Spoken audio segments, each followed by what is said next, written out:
আমলারা রাইতে ভোট করছে না? এই আমলারা প্রত্যেককে 35 লাখ 40 লাখ টাকা করে 50 লাখ টাকা করে টাকা ক্যাশ দিছে না 2018 সালে?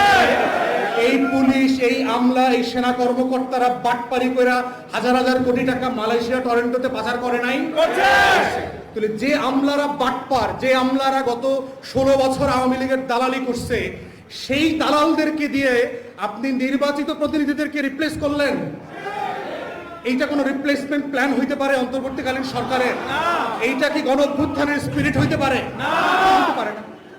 তাহলে যে আমলা তার রেগুলার কাজটা 9টা 5টা ডিউটিটা আন্তরিকতার সাথে, সততার সাথে, মেধাযোগ্যতার সাথে করে না, সেই আমলাকে এডিশনাল রেসপন্সিবিলিটি দিয়েছেন মেয়র হিসাবে, কাউন্সিলর হিসাবে, উপজেলা পরিষদ চালানো, জেলা পরিষদ চালানোর। এরা কি ফেরেশতা নাকি? না। আর একটা কি দাবি করেছে যে এরা প্রচুর ডেভেলপমেন্টের, আপনারা নাকি প্রচুর চুরি টুরি করেন, ডেভেলপমেন্ট ওয়ার্ক ঠিকাদারি চুরি করেন। না। আমলারা কি করে? আমলারা কি ফেরেশতা আসমান থেকে নাজিল হইছে? ওরা চুরি করে না। বলে শ্বেতপত্রে যে $16 বিলিয়ন প্রতি বছর চুরির গল্প আসছে, ওইটা কি কাউন্সিলররা করছে? ওই টাকা চুরি করছে কে? আমলারা করছে, রাজনীতিবিদরা করছে। তাহলে যে যে যুক্তিতে অন্তর্বর্তীকালীন সরকার আপনাদের ব্যাপারে সিদ্ধান্তটা নিয়েছে, এটা যৌক্তিক না, ন্যায্য না, ইনসাফ এবং গণ অভ্যুত্থানের স্পিরিটের সাথে যায় না। তাহলে এখন এখানে আমার যারা সহযোদ্ধারা আসছেন, যারা আপনার দাবিটাকে পরবর্তী পর্যায়ে রাষ্ট্রের সাথে নেগোশিয়েট করবেন, তাদের কাছে এখন আপনার কষ্টের দাবিটা কি? আমাদের দাবি হচ্ছে, আমি বলতেছি, আমি আপনাদের সব দাবি বলবো। আমাদের যেটা করণীয় সেটা হচ্ছে একটা ইমিডিয়েট কমিটি করে দিতে হবে, এবং সেটা আমলাদের নিয়ন্ত্রিত উপকমিটি হইলে চলবে না। এই উপকমিটি হইতে হবে যারা গণ অভ্যুত্থানের নেতৃত্ব দিয়েছে, এমন নির্বাচিত অনির্বাচিত আগের সময়ে সব মিলায় অংশীজন দিয়ে 5 জনের একটা কমিটি করতে হবে, উপকমিটি। তারা 1 সপ্তাহের ভিতরে আপনাদের যত অংশীজন আছে, পৌর এবং সিটি, উপজেলা পরিষদ, আরো যে সকল পরিষদ আছে, ওনাদের সাথে কথা বলবেন।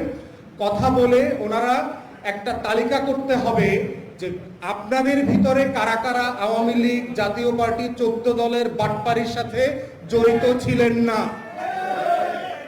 প্রথম শর্ত। দ্বিতীয় শর্ত হচ্ছে 24-এর গণ অভ্যুত্থানে যারা অ্যাক্টিভলি রোল প্লে করেছেন, মিছিল মিটিং করেছেন, লড়াই করেছেন, গুলিবিদ্ধ হয়েছেন, আপনার জেলে গিয়েছেন, মিথ্যা মামলা শিকার হয়েছেন। 3, গত 16 বছরের ফ্যাসিবাদ বিরোধী আন্দোলনে কারা কারা বিভিন্ন জায়গায় সক্রিয় ছিলেন, কারা কারা বিভিন্নভাবে নির্যাতিত হয়েছেন, এই ধরনের ক্রাইটেরিয়া সেট করে, এবং যাদের বিরুদ্ধে টাকা পয়সা পাচার, লুটপাট, নারী নির্যাতন, তারপরে হচ্ছে দুর্নীতির কোনো অভিযোগ নাই, এই রকম 4টা 5টা ক্রাইটেরিয়ার উপরে সিলেক্ট করে আপনাদেরকে আবার কাজে পুনর্বহাল করা, এইটা হচ্ছে আমাদের দাবি। এবং সেটা অবিলম্বে করা দরকার। অবিলম্বে কেন করা দরকার? আমলারা আমাদেরকে প্রচুর তালগাছ দেখায়। ভাবখানে এরকম যে আমরা লেখাপড়াও করি নাই, দেশ বিদেশে ঘুরি নাই, আমলাতন্ত্র বুঝি না, খালি তালগাছ দেখায়। তালগাছ দেখাবে যে ওই যে দূরে তালগাছ, কত কিলোমিটার, কিলোমিটার বলে না আমলারা, দেখবেন। এই যে ভাই হাঁটেন তৈরি দেখবেন, কিলোমিটার দেখবেন। অন্তর্বর্তীকালীন সরকারের খালি কিলোমিটার দেখাইতেছে আর ভুল সিদ্ধান্ত নেওয়া হইতেছে আমলারা। এখন অন্তর্বর্তীকালীন সরকার খালি হাঁটতেছে, দেখবেন উপদেষ্টারা বলে না, ভাই আমরা সারা রাত কাজ করি, 3টা 4টা পর্যন্ত কাজ করি, তারপরে কোনো সুনাম নাই। সুনাম আসবে কোত্থেকে? ওই নোয়াখালীর ভাষায় একটা কথা আছে যে হাড়ে বেশি আগ্রয় কম, বুঝেন? যে হাঁটতেছে বেশি কিন্তু আগায় না। তাহলে অন্তর্বর্তীকালীন সরকার প্রচুর কাজ করতেছে কিন্তু আগাচ্ছে না কেন? আগাচ্ছে না ওই আমলাদের কারণে। এই আওয়ামী আমলাতন্ত্র প্রত্যেকটা সিদ্ধান্তে কিভাবে ম্যানিপুলেট করা যায়, স্লো করে দেওয়া যায়, গতি কমিয়ে দেওয়া যায়, সেই কাজটা করছে। অতএব সেই জায়গাতে আমরা বোধ করছি যে একটা উপকমিটির মধ্য দিয়ে যারা গণ অভ্যুত্থানের পক্ষের মানুষ ছিলেন, তাদের নেতৃত্বে এই উপকমিটি যাচাই বাছাই করবে। ইতিমধ্যে আমরা জেনেছি যে আপনাদের নজরুল ভাই, সেতু ভাইরা মিলে আপনাদের কাউন্সিলরদের একটা তালিকাও করেছেন বিভাগওয়ারি, যে কারা কারা আওয়ামী জাতীয় পার্টির বেনিফিশিয়ারি না, ফ্যাসিবাদ বিরোধী আন্দোলনে ছিলেন।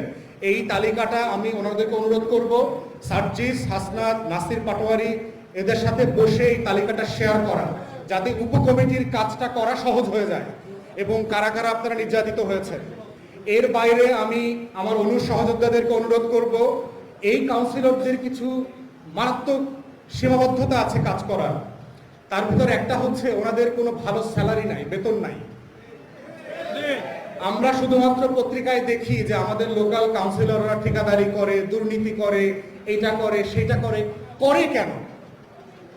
কারণ হচ্ছে সে একটা খুবই ব্যয়বহুল নির্বাচন করে আসছে। বাংলাদেশের নির্বাচনী কাঠামোটাই এমন যে আপনার প্রচুর বাটপারি টাকা খরচ করতে হয়, নগদ করা লাগে, বিকাশ করা লাগে। তো এরকম একটা ব্যয়বহুল নির্বাচন থেকে আসছে। তার মাসে সম্মানী ভাতা কত?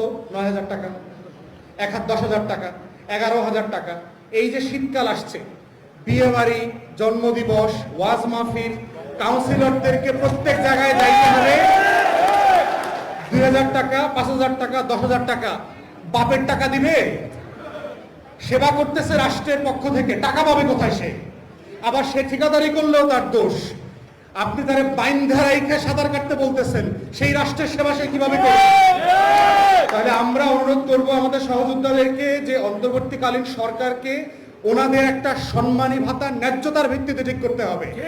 যারা বড় শহরে থাকেন সেখানে খরচ বেশি, যারা একটু প্রান্তিক পৌরসভায় থাকেন তাদের খরচ কম, কিন্তু ন্যূনতম 50,000 থেকে 1 লক্ষ টাকা সম্মানী ভাতা দেওয়ার দাবি করছি, যেন তারা সম্মানের সাথে বাঁচতে পারেন এবং জনগণের সেবা করতে পারেন। থার্ড হচ্ছে তাদেরকে একটা পুনর্বহাল করবার মধ্যে কিন্তু মেয়াদ ঠিক করে দিতে হবে। পুনর্বহাল করলো, আবার 3 মাস পর আবার সরায় দিল, তাহলে কিন্তু দেখা যাবে যে আবার সেবাটা প্রচন্ড রকম বিঘ্ন হবে। সেবার সমস্যাটা কোথায় দেখেন, যে আগামী এই জানুয়ারি মাসের প্রথম সপ্তাহে প্রাইমারি স্কুল, হাই স্কুল থেকে শুরু করে প্রচুর বাচ্চারা স্কুল পরিবর্তন করবে, নতুন ভর্তি হবে। এবং এই নতুন ভর্তি হওয়ার জন্য তাদের কাগজপত্র লাগবে, জন্ম সনদ লাগবে, তাদের বাবা মার পরিচয়পত্র লাগবে, এনআইডি কার্ড লাগবে, সত্যায়িত করতে হবে। অথচ আমাদের প্রত্যেকটা স্থানীয় পরিষদের অফিস বন্ধ। তাহলে বাচ্চারা প্রাইমারি স্কুলে ভর্তি হবে কি ডকুমেন্টস দিয়ে? তার কোনো ডকুমেন্টস নাই, বাবার ডকুমেন্টস নাই, সত্যায়িত করার লোক নাই, সে কিভাবে এটা করবে? তাহলে বই পাবে কিভাবে? কিসের ভিত্তিতে বই দিবে? এইটার পুরোটা আবার একটা দুর্নীতির চক্র তৈরি হবে। প্রাইমারি স্কুলের টিচার, হাই স্কুলের টিচার, হেড টিচার, গভর্নিং বডির চেয়ারম্যান, এরা সবাই মিলে প্রত্যেকটা বাবা মায়ের কাছ থেকে 1,000, 2,000, 5,000 টাকা করে নেবে। যদি এই সেবাটা রাষ্ট্রের পক্ষ থেকে আমি দিতে না পারি, এই দুর্নীতির আবার নতুন একটা চক্র তৈরি হবে। অথবা যেটা হবে, যারা উপবৃত্তি পায়, যে সকল মেয়েরা, গরিব পরিবারের ছেলে মেয়েরা, সরকার এই টিচাররা এবং গভর্নিং বডির সদস্যরা মিলে 1 মাস 2 মাসের উপবৃত্তির টাকা কিনে রাখবে। তাহলে এই গরিব পরিবারটাকে বঞ্চিত করা হইল এই বঞ্চনার রেজাল্ট আকারে। তাহলে এই মানুষগুলো যদি সেবা দিতে না পারে তাহলে কি পরিমাণ ক্ষতি হবে চিন্তা করো।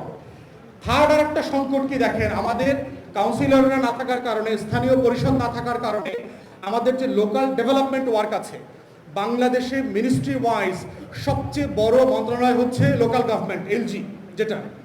এই লোকাল গভর্নমেন্ট মিনিস্ট্রির বাজেট প্রায় 40,000 কোটি টাকা। এই কাজগুলো কিন্তু আটকা পড়ে গেছে। এই 40,000 কোটি টাকার কিন্তু কনসিকুয়েন্সিয়াল ইকোনমি আছে।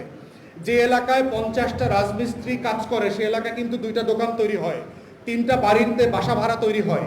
ওখানে মোটরসাইকেলে যাওয়া আসার কারণে তেল খরচ বাড়ে, পেট্রোল পাম্পে বেচা কিনা বাড়ে, মুদির দোকানে বেচা কিনা বাড়ে, টিউশনি বাড়ে। এইরকম অনেক সেবা তৈরি হয়, একটার সাথে আরেকটা জড়িত।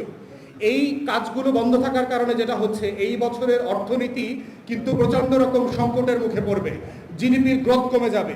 এবং আগামী জুন জুলাইতে যখন আমরা অর্থনীতি নিয়ে আলোচনা করব, এই গ্রোথের, জিডিপির ঘাটতির দায়টা কিন্তু গণ অভ্যুত্থানের উপরে পড়বে এবং অন্তর্বর্তীকালীন সরকারের উপরে পড়বে। তাহলে আমলারা যে সংকটটা তৈরি করেছে, এই দায়টা কিন্তু দিন শেষে আমলারা নেবে না, এই দায়টা নিতে হবে আমাদের সহজ গণ অভ্যুত্থানের পক্ষের শক্তিদের।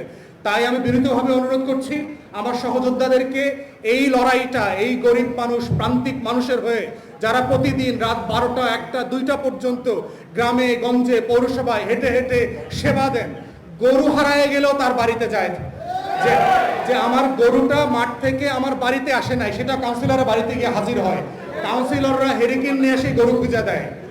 এই সেবা আমলারা কোনোদিন দেবে না, দেয় নাই। অতএব প্রান্তিক মানুষের এই সেবা নিশ্চিত করার একমাত্র মাধ্যম হচ্ছে ফ্যাসিবাদ বিরোধী আন্দোলনের সক্রিয় এই কাউন্সিলরদেরকে একটা যাচাই বাছাই প্রসেস ফলো করে তাকে সম্মানের সাথে ফিরায় নিয়ে আসা। এবং আমরা আশা করছি কাউন্সিলরদের পক্ষ থেকে আমার আহ্বান এবং অনুরোধ, আমার সহযোদ্ধারা এই লড়াইটাকে মিনিস্ট্রি লেভেলে, উপদেষ্টা লেভেলে আপনাদের হয়ে ফাইট করবে, মানুষের জন্য, দেশের জন্য, দেশের অর্থনীতির জন্য। সবাইকে অসংখ্য ধন্যবাদ। আসসালামু আলাইকুম।